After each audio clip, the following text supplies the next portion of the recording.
Welcome to the Growth Concept Podcast. I'm your host, Keone Upton, and my mission is to empower growth through real conversations. In this episode, I'm super excited to have the opportunity to sit down with the 2022 World Championship of Public Speaking, Cyril Junior Dim. Cyril's from Poland and he's come all the way to Australia for the International Speech Conference for Toastmasters International. In this episode, we'll be going into detail about the characteristics that make a world championship level public speech. Whether you're new to your public speaking journey, wanting to enhance your public speaking skills, this episode is packed with insights to help you grow.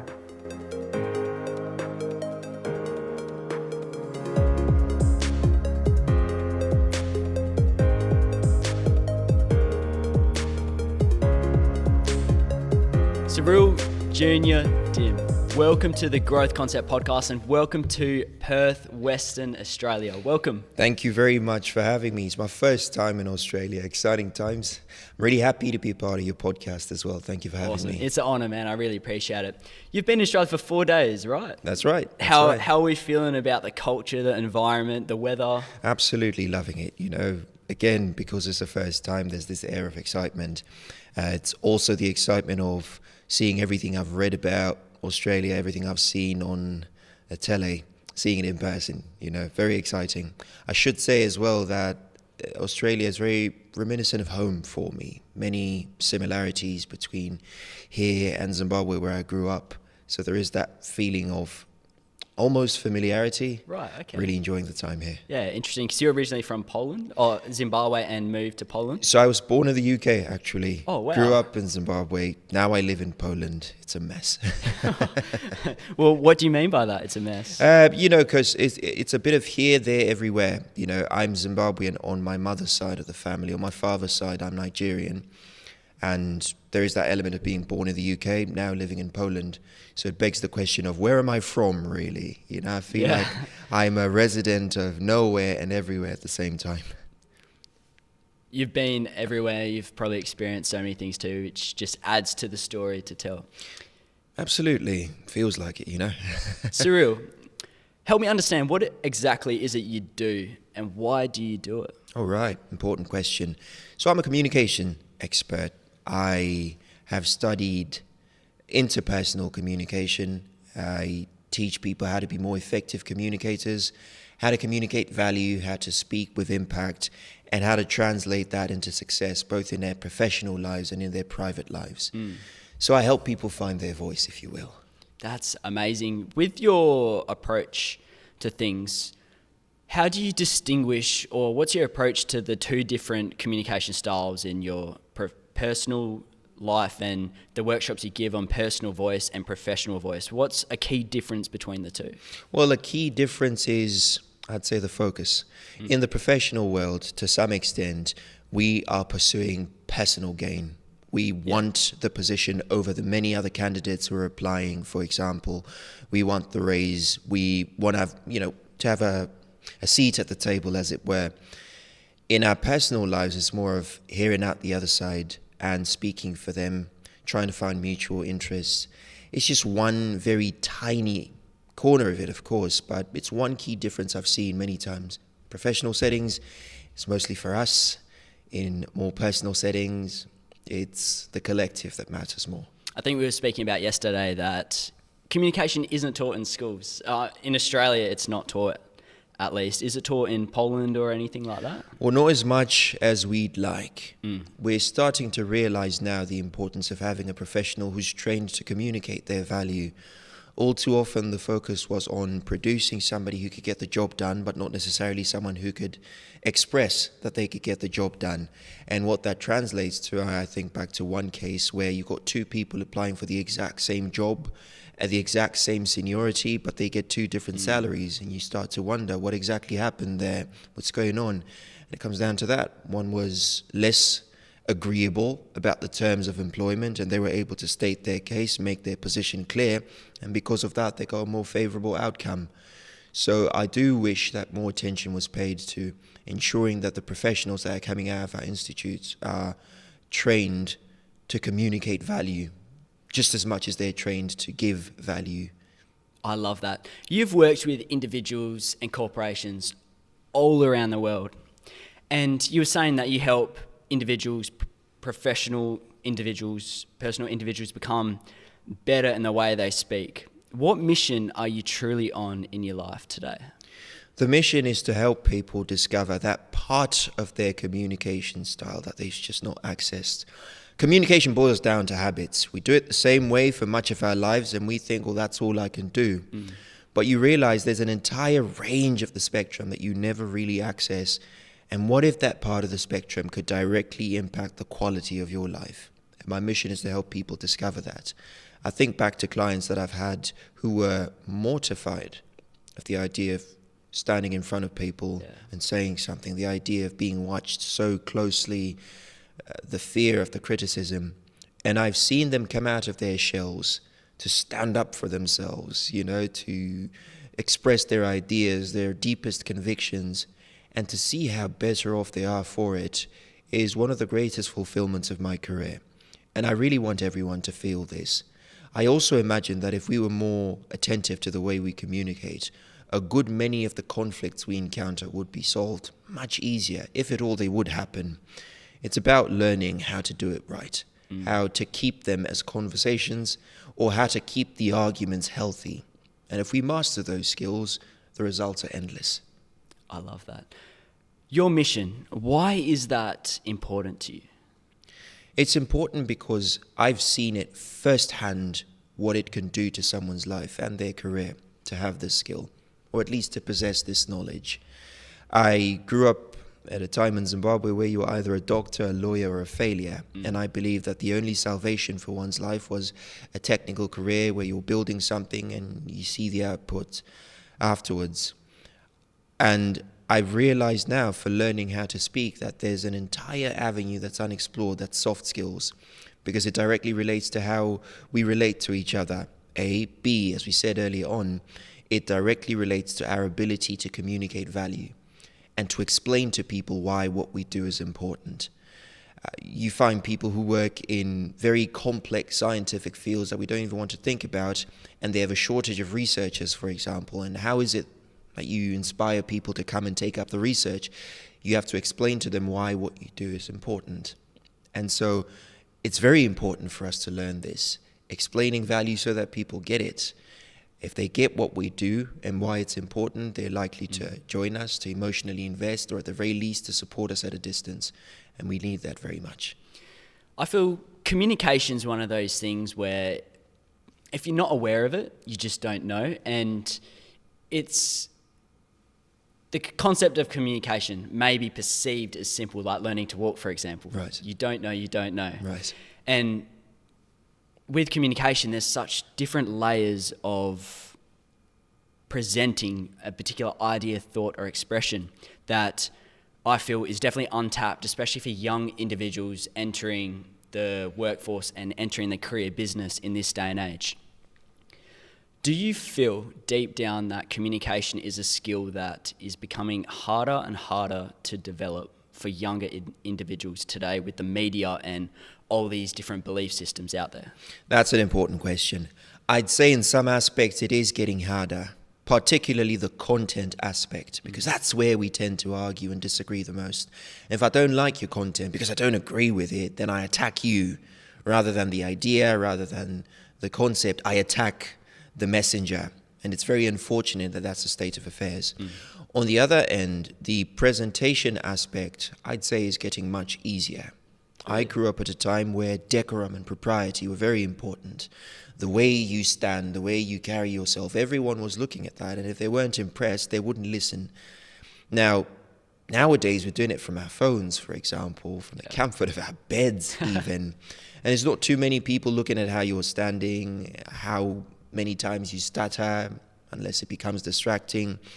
In fact, it seems that people relate more to the conversational style of presentation rather than the presentation, for lack of a better word. And so in coaching, you'll find I'm moving people away from this idea of present, and I'm trying to make each presentation seem conversational, so that every time a listener engages with your content, it feels as though you're speaking to them directly. So to come back to your question of whether it's getting harder or not, I'd say in some aspects, we really need to think before we speak, because there's always going to be somebody who's offended. And we know in this day and age that sometimes that offense could translate to effects in your career, being cancelled, you know. And I hate that that's a state of affairs, but that's a conversation for another day. But it means we have to be careful about what we say. But on the other hand, there's not too much worry about how we say it. If it's conversational, it feels like you're talking to me directly, I'm going to hear what you're saying. So that's easier. With having such a global audience for yourself, obviously having your own thoughts and opinions, being careful what you say online is super important, especially with having a personal brand. How do you go about with the way you say something in a way that people won't take it or perceive it wrong, if that makes sense? Because I know I've heard Stephen Butler, I'm not sure if you've heard of him, Diary of a CEO, amazing individual. He says, if you're everyone's favourite, you're no one's favourite. Having too much of a niche market, like everyone's your niche market, no one's going to be your favourite. Right. How do you go about that? All right, right. Well, I'm thankful to my background, which was a scientific background, where much of what we said was rooted in evidence. I prefer not to speculate. I prefer to admit when I don't know, when I'm not informed, and I find that my audience appreciates that, because that means I'm accountable for my level of knowledge. On the other hand, if there is clear evidence for a certain way of thinking, I'm not going to neglect it either.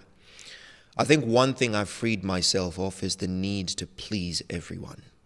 And that's one thing I communicate readily. But perhaps this won't be for everybody. Perhaps this is just my belief. But here it is, and here's why I think that way. And often when I do find individuals who want to turn it into an argument, I keep it at the factual level. You don't know me, you don't know what I'm about, so perhaps we're going to hold back from attacking me, attack the idea. And my background taught me that it's not a bad thing to argue about ideas, to disagree. We could disagree all day and still like each other, get a beer afterwards. And so this is how I've approached it. I've really shied away from crowd pleasing.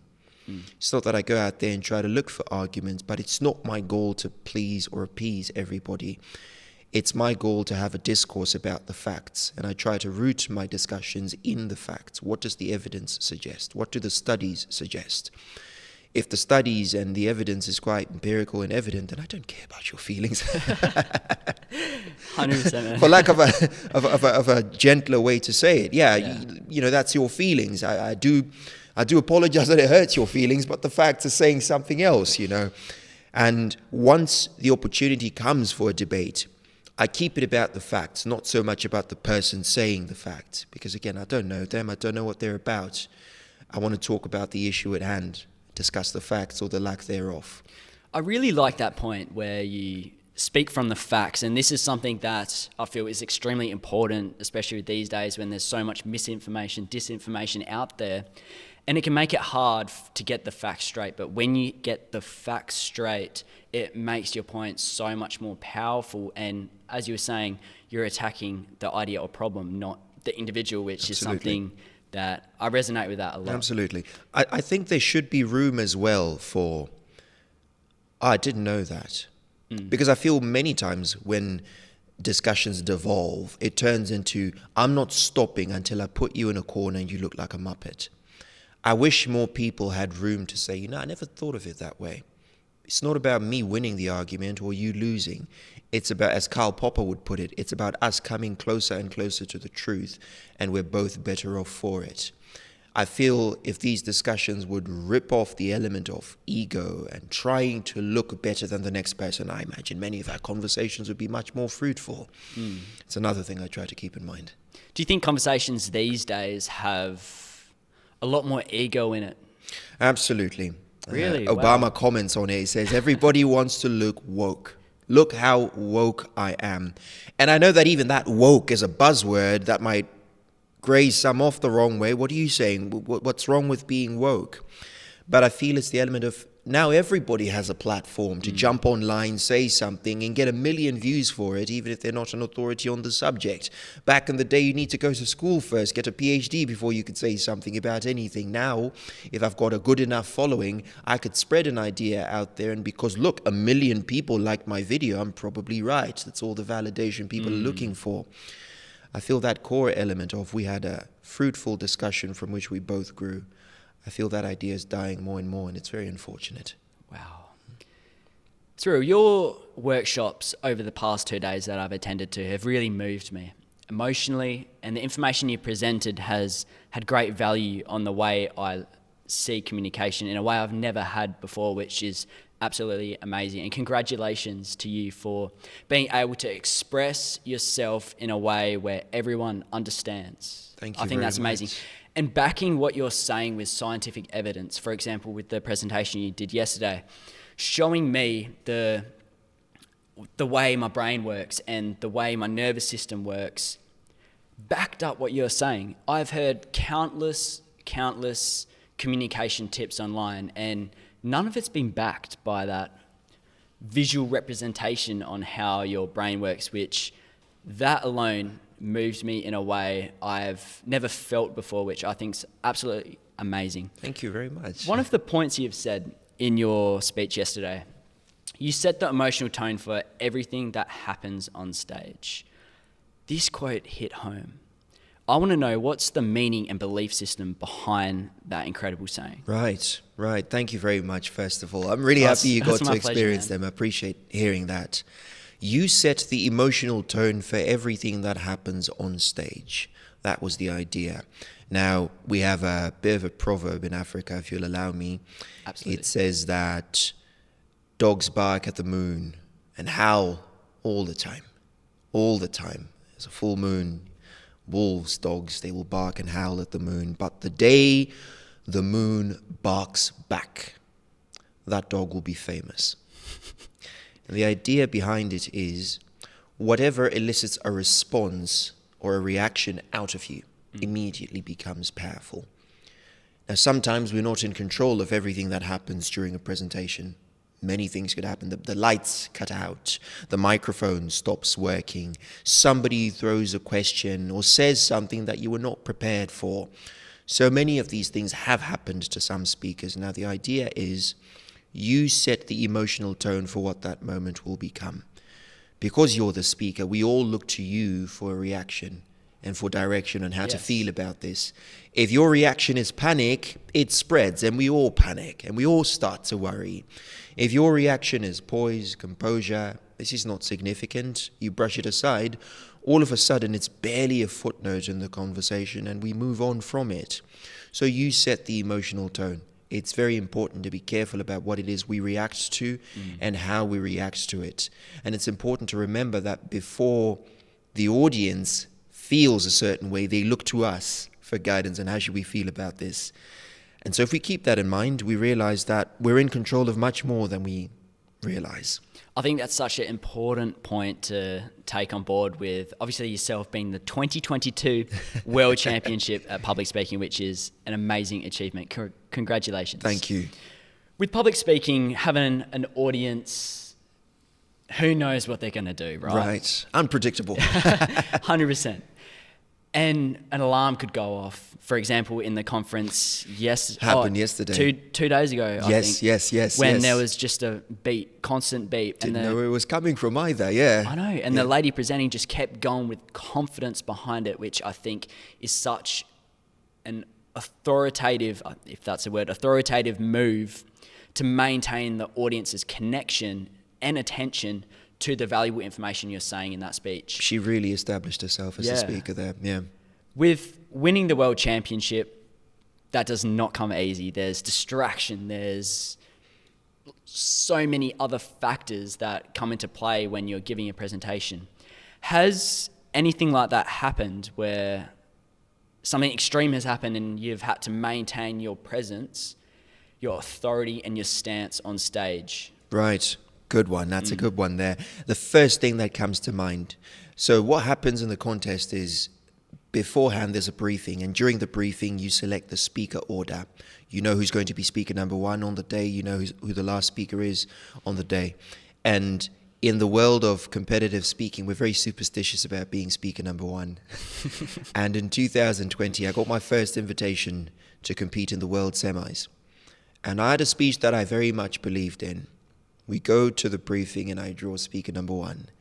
And immediately I begin to self-sabotage. It's in the back of my head. I don't know where the bar is. I don't know what I'm up against.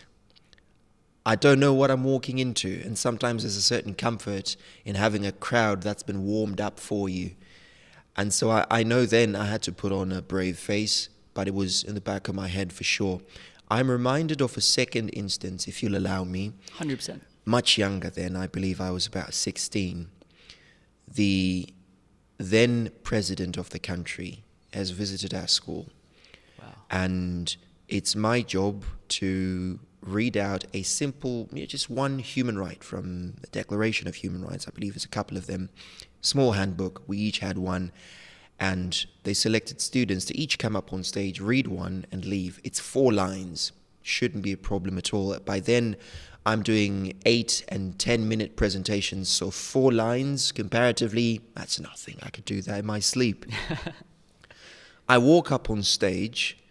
I look at the crowd and I say, human right number 46 is, and I just go blank.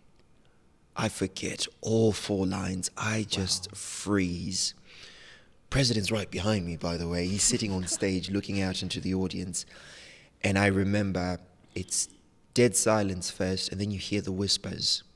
And I could clearly hear one of the whispers. Isn't that Dim guy? Isn't he a public speaker? He's frozen. He's supposed to be better at this. Wow. And the silence must have felt eternal, because even the guards were starting to worry. What is this? Is something about to happen? And you could see them starting to reach and starting to look around and become more aware of what's going on. This freeze is going on way too long. And I remember needing to somehow bail myself out. And I say, well, I know it's also my right to read the human right as long as I'm not violating anybody else's right. So I pull out the handbook. People can see it shaking. I open to my page, which I've marked in a ballpoint pen, and I read out my 4 lines before running off stage and wishing I would die. Wow. So that happened to me.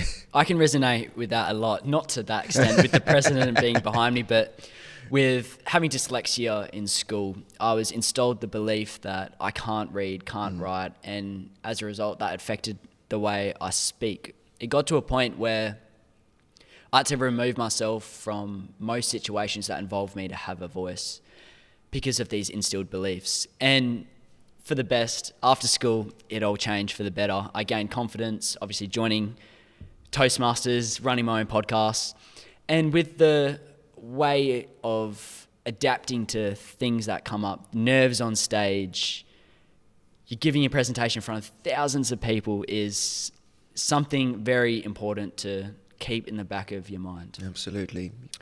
I want to go back to your early days. I want to hear the true characteristics and journey you went on to become that amazing man sitting next to me today. Oh, wow. I appreciate hearing that. And I believe I've been asking myself that same question repeatedly over the past few years, especially because the older you get, you see the mortality of your parents. You see the imperfections even, but you think back to those young days and you still see them in your mind's eye doing everything they could for you. So I can say I owe a huge amount of my success to parents who would cut off their legs if it would mean giving me a future. I would say my family was my first example. I grew up in a family of performers. Mum was an actress. Wow. 2 of my aunts are runway models, one in Miami right now. Wow. The other, I don't know where, because she's always on the road.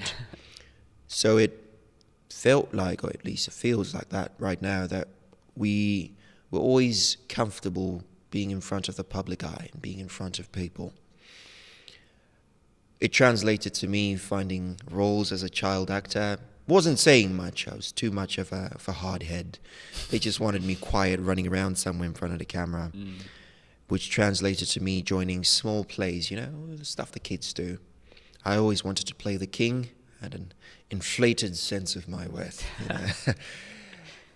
I found myself disliking those roles because in some ways I felt I was embodying somebody else, and I said, I want to say my own words.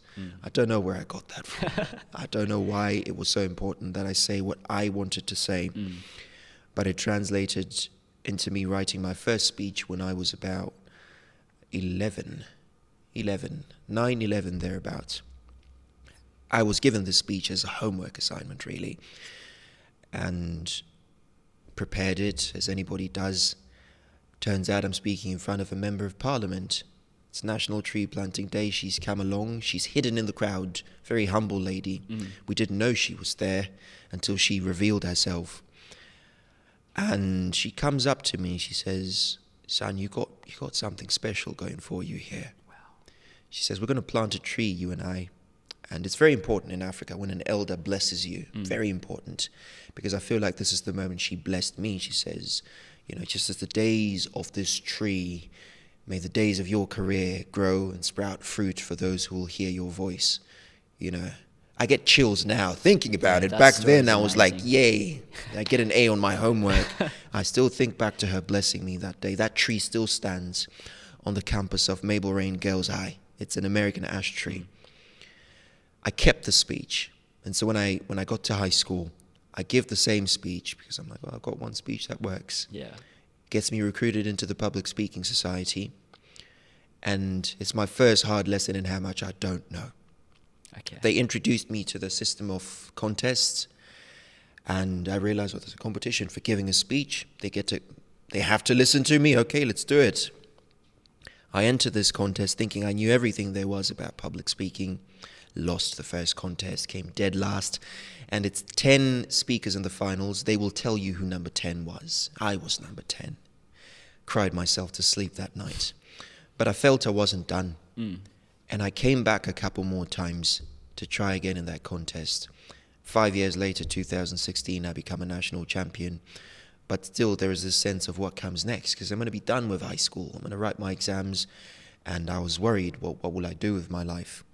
And my literature teacher, he comes to me, he shows me the World Championship of Public Speaking. He says, son, this is what's next for you. You try for it. We'll see you there. Wow. And I start working towards it. Didn't know how I was going to get there because I remember listening to the speakers and realizing I'm not on that level yet.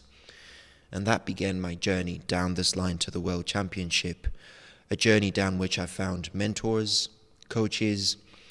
And I really stop and I think about the mentors. My most impactful mentor, Naomi, she's based in Germany, in her 80s. You'd never guess. Seems like she's in her 20s. And she walked me through what was really holding me back. And that was this ego, this need to be the best, this sense of I'm not enough if I don't have a trophy to prove it. And she says, until you outgrow that, you're never going to get where you want to get. You think success is a trophy, maybe success means something much more. There are many speakers, Cyril, who are doing much better, who have never been a world champion. You think about that. She's coaching me on, mentoring me on to the world championship. She's never competed herself. So I really had to have this hard look in the mirror and revisit my motives. And that's been the last few years. I feel it's been a huge transformation. I look at the younger version of myself, a lot of charisma, a lot of ego, not much brain power. Not much brain power. Not much brain power. And I feel like I'm trying to work that into my personality now, trying to not let a trophy define me. And I usually ask myself now, is the trophy the biggest thing you're ever going to achieve? And I say, no way. And that becomes motivation to keep on doing the work and to keep on trying to find ways to give value. And of course, to give some credit to the childhood that made me, because again, throughout the entire journey, I can still see the faces of my parents and how they never once stopped me. How for me and for them, this thing of ours, this finding my voice and using it for something greater, it was always a part of our lives. And perhaps this is that me. story has touched my heart. when you look back, it's fascinating with how life aligns itself to make you for who you are. Like when I look back now, if I didn't get that job, didn't surround myself with those people, I wouldn't be where I am now. Right. Whether if it was good or bad, Right. because both have an equal and opposite reaction. Absolutely. And that point that you've just spoken about, I think it's good to keep in the back of your mind, especially for individuals in a world where everything's hurried, rushed. You got to be earning 6 figures straight after school, hearing all these, buy my course, guys, and do what I'm doing. And the process is lost, I think. And with your story just then, you're not just the 2022 World Championship public speaker, which we're told. You're way more than that. There's a story, there's underlining foundations which built you up to that level. There was sacrifices, there were nights where you cried yourself to sleep.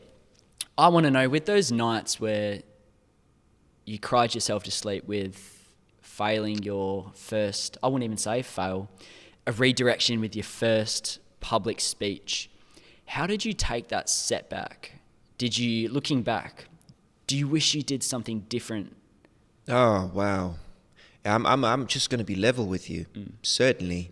Because I remember the moment they announced, said, in 10th position is, and they say out my name. And I remember avoiding the cameras, kept my gaze down, go up on stage, gave the weakest handshake I could. Almost snatched the certificate and the consolation prize. Everybody got $50, which was, now that I think about it, not bad at all, That's burgers for a month for a 16-year-old. And I left. I didn't even wait for the photo. I just left. Oh, wow. I didn't want to be there even. And I remember the biggest mistake was looking at the system and saying, this system is flawed. They're rigged. They knew who they wanted to win, and it wasn't me. Our school is way too poor, that's why. They could never imagine having a champion from our school. They're jealous. Blamed them for my failure. And I wish I could say it was the last time I did something like that, blaming others for my failure. I'm very thankful that I learned how to play chess, because it teaches you this lesson of, if you're losing a game, you made a bad move somewhere along the lines, because it's only two sides to it, yours and the other side. If you're losing the game, you made a bad move that allowed the other player to do something to win.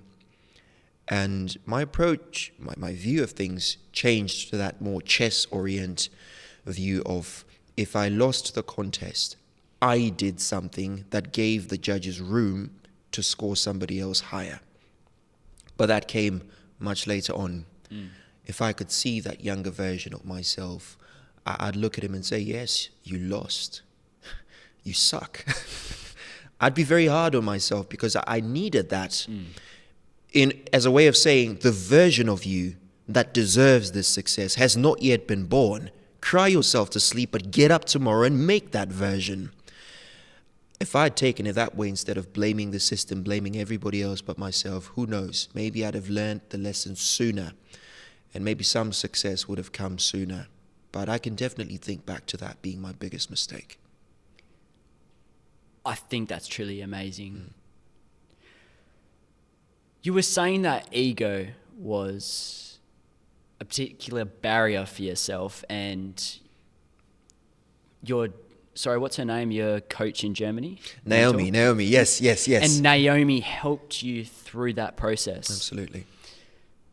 What was that process like for you? Help me understand, because for example, the way I present myself, I'm constantly learning and adapting, taking feedback. Right. I have a lot of energy on stage, which I have to pivot to not put myself out there too much, because the more you say, the less your words are valuable to an extent. Right. How did you manage and control your ego in a situation where you need to maintain confidence and authority up on stage? Right. Well, the beauty of my work with Naomi is that it's spread over years, which means that she was there through some successes and plenty of failures. And she was able to talk me through each of the failures. So we'd stop and look at 2020 when they announced the results. and I'm not invited to the finals. She waited on call for about half an hour. I just couldn't bring myself to face her. Wow. We've been working for a year. We've crafted this speech together, and this is the result. You know, I didn't know. How do I even begin to have a call? She waited on that call for 30 minutes until I jumped on. She says, well, seems you're alive. And that was the point. You failed, didn't kill you. It didn't. It really didn't. So what? I don't think less of you, Cyril. I really don't. Nobody thinks less of you. Only you think less of you. Everybody who watched the contest knew that this is how it ends. The judges have the hardest job in the world. They've got to separate you somehow, and at such a high level, it happened. Another thing was, though, looking at it for why does it hit you so hard when you fail? Maybe that's the real enemy. It hits you so hard because you care about the wrong thing, and perhaps because you care about the wrong thing, you're not able to channel your energy towards that which will actually bring success. So maybe you need to free yourself of this need to win. A couple of times we argued, and I remember the most impactful argument. It happens when they invite me to the World Semis in 2022. That's the year it all happens, because I need to get an American visa. Somehow it's after the pandemic. It's going to be in person. And I've got a Zimbabwean passport, which means I need a visa to go to the bathroom, essentially. And I'm looking at how I'm saying, my life is it's so unfair, you know. My life is so hard. Because of this passport, I need to jump through hoops to go over to the United States and make my dream happen. Somebody else, they just get to walk in. Yeah. They don't even check them twice. I need to bend over and cough.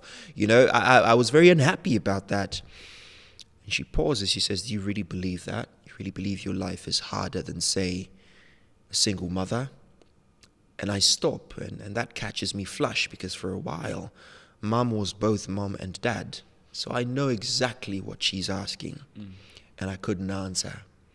And the call ends, and I look at my passport, and I laugh, and I say, this is me. This is me. And that's how my World Championship speech was born. Wow. This is me came out of an argument between myself and my mentor. So she served as kind of a mirror. She really knows how to push my buttons. She really knows how to talk to me. But it also comes with the fact that she has tremendous life experience. And perhaps in many ways, she has seen versions of me several times throughout her life. She's poised to handle it when it comes now. It was long, but that's what it looked like. What's fascinating about that story, I'm seeing an underlining theme happening here. One, the importance of mentorship is so important, and it seems to me that your mentorship process was a massive, massive positive impact on your journey. Absolutely. In your speaking development and your personal development. Absolutely. And the underlining theme which I'm seeing throughout your life is the way you have perceived failure, the way you've adapted to failure. And failure is one of those things where, yes, it's spoken about a fair bit. And it's one of those things where if you don't experience it, you don't know. Right.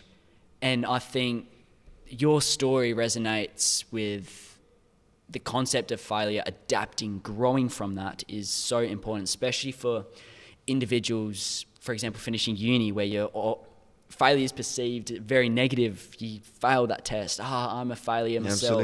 Absolutely.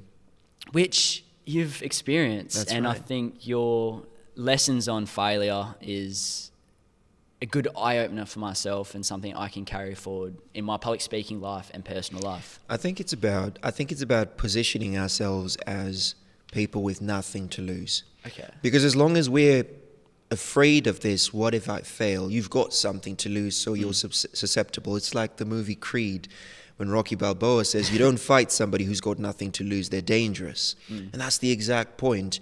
You can't fail me in this contest because every outcome is a success for me. For example, you can't fail me in this exam, which I have worked for. Every outcome is a success. It'll tell me where I am and where I need to be, and maybe that's what success is. I think we're all trying to position ourselves as somebody who's got nothing to lose, because then we are formidable in this battle of life. I truly feel that. Looking at the concept of your life on a scale, let's visualize that. There we go. Where on this scale on your life did you learn the concept of failure and learning to adapt to it and seeing the opportunity that comes with it? I wish I could pinpoint a specific moment where I'd say this was the biggest failure. I feel as though I still fail, just in different spheres. Of course, we all do, naturally. And I feel as though I'm still learning to deal with failure in those different spheres. Recently, I got married, and that brings an entire new wave of opportunities to fail and opportunities to have to rewire the way you see things and perhaps give up some room to your other half. And I feel like I still struggle from time to time. The ego will come back from time to time, and you got to work through it. You got to learn something from it. I look back at this journey of the contest, and I imagine that the greatest success was planting that seed of failure is something you're going to have to learn to deal with. This is one of your fights. And who knows how long I'll be fighting it. Perhaps it'll be the fight of my life. But I know for sure that in this journey, the idea was planted in my head that this is my fight, and I need to deal with it. How long? When? I couldn't tell you. Yeah. With failure, some people may perceive that as a setback. And I think it's so cool with the way you see it is a growing opportunity. With having a particular ego with something you were speaking about earlier, how do you control your ego in the failing sense? Because you were saying when you failed your first speech, you were like, this is rigged. This game's rigged. And then you had a switch. How do you control your ego to this day? I try and think about others. That's the most honest way to put it. When you look at the other contestants as people who also had to put in work, who were also losing nights, losing sleep.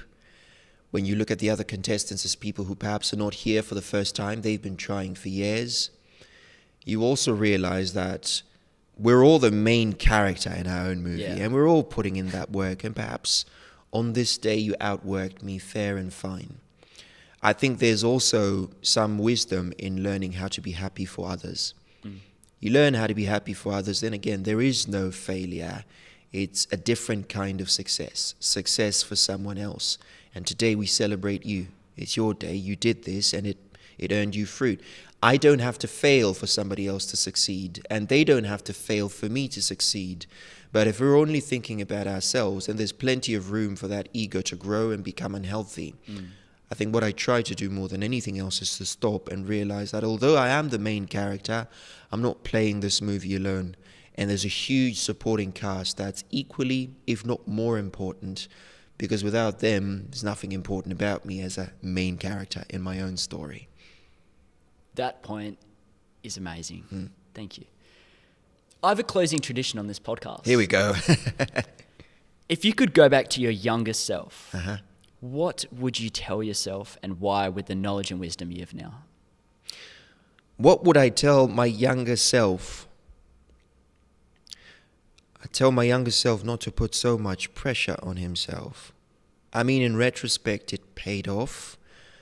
I believe I am the youngest world champion, if not one of the youngest. So maybe there was some success for pushing so hard. But like you said earlier on, some of these things fall into place. One thing I've come to believe is that success does not come 1 second later than it should. The big problem is that all of us are trying to chase it now, here, now, instant gratification. That rushing feeling. Exactly. Yeah. Maybe it's the journey and not the destination. You ever look back to those days and think, oh, those were simpler times, and you just miss them, you know? Yeah. But when we were in those simpler times, perhaps we didn't realize that these are the good old days. Andy Bernard, The Office. I wish somebody would tell me that I was in the good old days before the good old days are over. I'd tell that younger self to enjoy the moment, to enjoy the gift of being a beginner. I could afford to make more mistakes, to enjoy living under Mama's house, enjoying her warm meals. She annoyed the hell out of me, but that was her way of expressing love. And now I get to see her years apart. I have to take a 22-hour flight to see Mum. Grown man spreading my own wings. I wish I would have enjoyed that time more. And I wish I'd have essentially appreciated that, the gift of being a beginner. Things were falling into place, I just didn't see it. All the pieces were there for Cyril Junior Dim to be born. I just didn't see it. And I feel like for so long I was fighting myself because I wanted to do it my way. And I wanted to have absolute surety that it was going to work in my favor. Like you've said early on, if I had had a bit more faith in myself that I'm not doing anything wrong, I'm not stealing from anybody, I'm on the road and I'm doing everything I can, perhaps I'd have more of the moments to celebrate in my memory. I wouldn't have lost them to time. But then again, that's an if, right?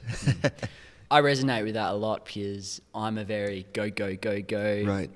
I fill my calendar with tasks, and this may be a weakness when I look back. But when you look back, you say you wish you didn't have as much pressure on yourself. I ask you, isn't pressure good when it comes to leveling up, progressing, because you're competing against others and your best version of yourself? Right. Isn't that external amounts of pressure important to leveling up? That's a good question. I do imagine to a certain extent the pressure is beneficial. But I draw back to the wisdom of Muhammad Shukri, keynote speaker out of Bahrain. He says, compete with no one. Again, the underlying idea is if you care about it, you're susceptible to it. So if you're under the pressure of the contest itself has the power to overwhelm you. But if you're thinking larger than the contest, then this contest is nothing for you. Yeah. This is just another Tuesday for you. You walk in and everybody else is in the panic. Everybody else is trying to get it together. And you're not competing with them. You're out there somewhere else, higher levels. Your eye is much further. And that helps you. So it's two approaches I've learned, really. Putting all the pressure on yourself so that you get the work done and you show up and you're ready, you're prepared. Or aiming much further than the competition. That way, even if you don't work under pressure, you work at a much higher level than the competition itself. And you show up at a much higher level.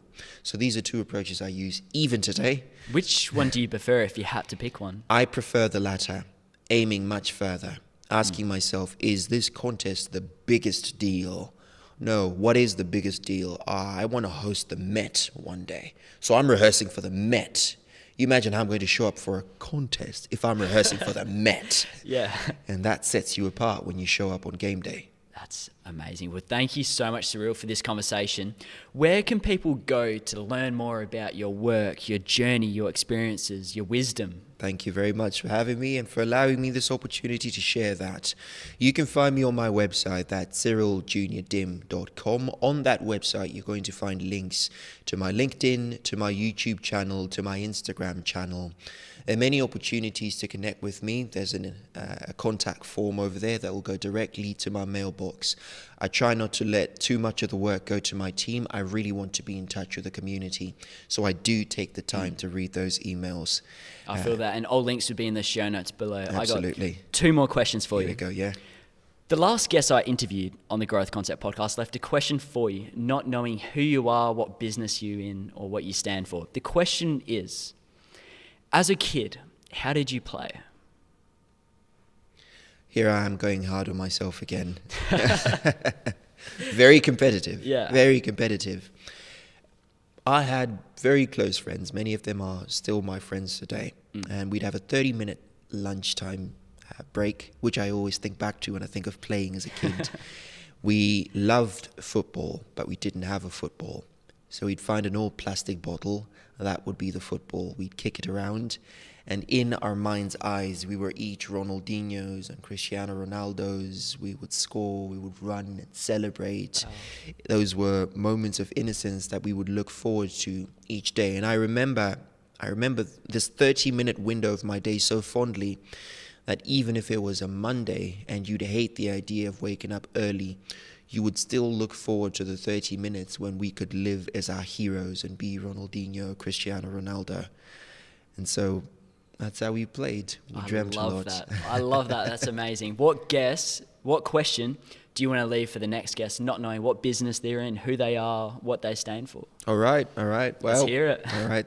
So for the next guest, whoever you are, wherever you are, what show would you say was a huge influence to who you are today? Could have been a TV show, could have been a movie. What is it that you watched that forever changed you? Share that with the world. We'd like to know. Cyril Junior Dim, thank you, and Tatenda Ken Kuye. You nailed it, man. Thank you very much for having me. Welcome to Australia. Thank you. Thank you very much. Cyril Junior Dim, thank you so much for the opportunity for interviewing you on the Growth Concept podcast. Your wisdom and expertise with public speaking is truly fascinating with the way you give presentations, and I truly hope our audience would get at least one bit of information from it. Thank you. And to the listeners, thank you so much for tuning in. Your support means the absolute world to me. I truly look forward to seeing where this podcast show takes us, and I'm so thankful that you're part of the journey with me. I want to leave you with a challenge. I want you to share this podcast with someone that could benefit from this episode, that could enhance their public speaking journey from learning from the world champion.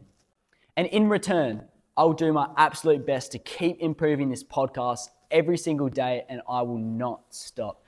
Thank you so much for tuning in. Until next time, keep growing, and I look forward to seeing you on this next episode. See ya.